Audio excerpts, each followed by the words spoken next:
At lectionary lunch on Thursday, something really struck us odd about this gospel reading. It wasn't the fact that Jesus went to glowing on top of the mountain. It was the aftermath. Coming off the mountain, he turns to his disciples, Peter, James, and John, and says, "Don't tell anybody about this." Why?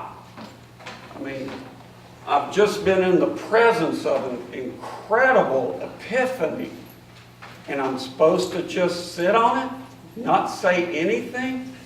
It scared the willies out of me.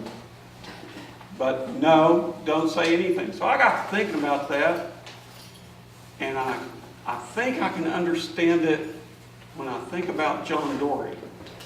The fish, not a person. And thinking about John Dory in this way. Mary Jo and I have been coming over here to the indoor market for the past few weeks, and on Saturday we'll buy fresh fish. We'll try different fish. Never had John Dory, and they had some about 3 or 4 Saturdays ago. Now, I could tell you about John Dory prior to that. I could look it up on the internet. Oh, it's a fish that comes from the waters around New Zealand and Australia. It has a buttery taste.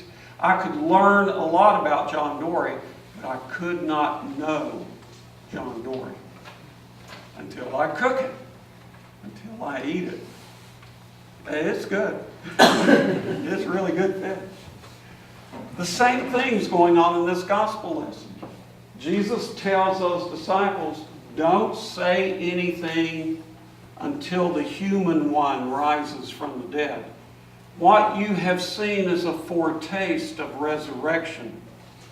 You have seen the pristine self revealed in front of you and me.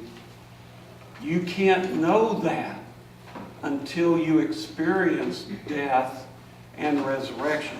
Like everything else, it can't be understood out of context. And what's happened since we don't have that many weeks in Epiphany, we've chopped out a big section of the gospel for you.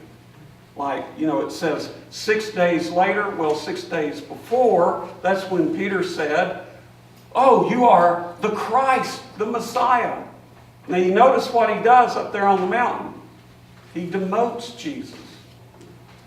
Rabbi, he turns him into an earthly teacher.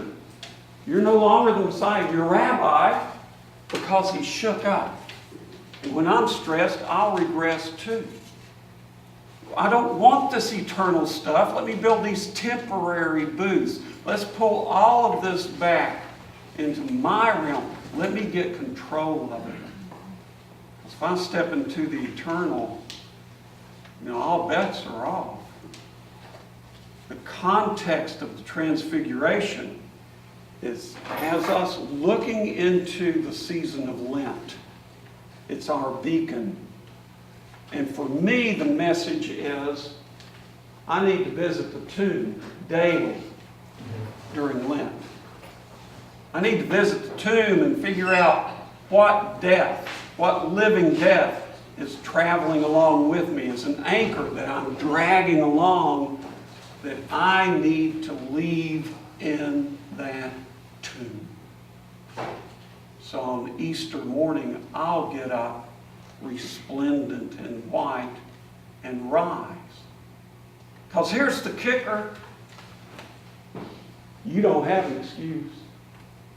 I'm not just pointing you. Everybody has a problem. But I like harassing you anyway. You don't have an excuse. You don't have an excuse. You don't either. Neither do I. Because we've all experienced resurrection. Those disciples on the mountaintop, they didn't have a context. They didn't know. But we know.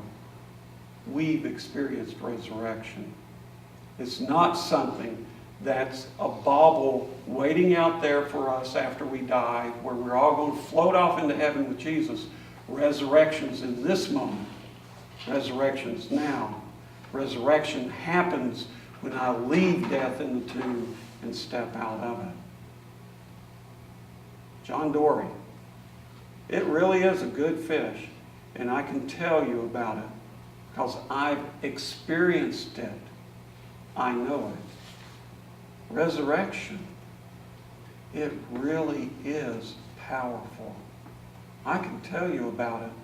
There's moments in my life where I've experienced it, where I've turned loose of death and have come to new life. Think about those moments in your own life as you prepare for Lent.